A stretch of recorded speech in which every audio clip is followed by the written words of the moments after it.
I usually give advice to parents who have kids who are off the derech, nebuch, Rachmana litzlan lo yaleinu, suffering and struggling. This advice is for everyone else. Klal Yisrael as a whole is going through a terrible time where we all have family members, brothers, sisters, nephews, cousins, shchenim, who are struggling and losing children in a way that did not exist 25 years ago. When we grew up, you ever heard of a Jewish kid who does drugs from a normal family? Drugs? Machal Shabbos? Off the derech? What are we as a tzibur supposed to do? And I have a few important messages for Klal Yisrael. Message number one, please don't give advice. Don't go to the parents and tell them, you should this, you should that. I am amazed that my parents, I have 300 families who have come to me, and in their journey over so many years, how many people in their bungalow colony, neighbors, family members, brothers, sisters, telling them it's an extreme situation, right? We all know that. We didn't grow up with it, right? And they tell them, bivadois, you need to this, you need to put your foot down, and you need to give consequences. Don't be tough, you need to do. And I'm like, wow. Why did they think they're entitled to an opinion? They were never in the situation, they have no training, and they never helped anybody. And yet, I firmly believe, I will tell you. And I always tell the parents, when someone tells that to you, this is the response. Say, wow, that sounds great. I really want to follow your opinion, but my kid is really in an extreme situation. So before I do that, can I just ask you one question, very simple question. How many kids have you helped?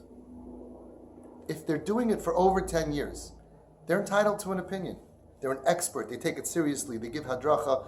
We're not talking about what the advice is, and even if it's right or wrong, doesn't matter. They're entitled to an opinion. Thank you. You're helping me.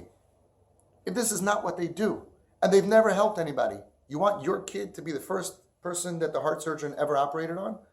Right? You know the famous story, the doctor is pushing the guy to heart surgery, and the patient says, I'm so nervous. This is my first time I ever had surgery. And the doctor says, yeah, me too. You tell these people, say, wow, it sounds so good. I'm just curious. You sound like you have such good advice. How many people have you helped?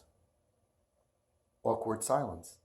So please don't start giving me advice on my life and death situation. So many times it's pikuach nefesh, depression, kids sleeping all day, up all night, doing drugs, off the derech, dropping out. Just admit, this is not your field.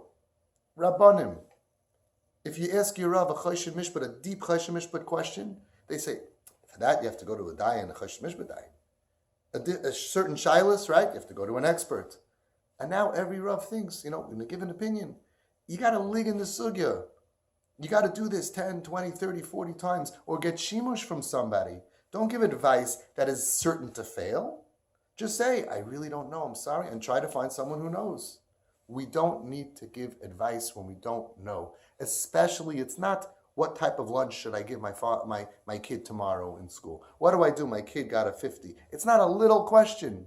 And it's not something that you've raised kids so you know. If you don't deal with dysfunction, if you've never been involved with drug addicts, why do you think you have the right answer?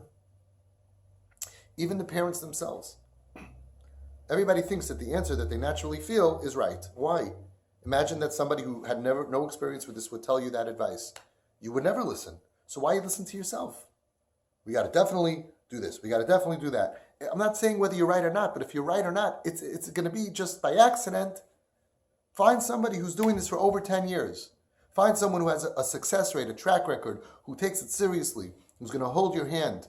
Make sure that whoever you ask, a month or two later, the house is calm, things are better, not getting driven worse.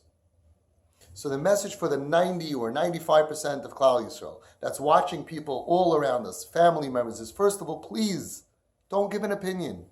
You're going to take a achrayus for it in case you're wrong? I know it's hard to imagine. You could be wrong. Everybody thinks, how could I be wrong?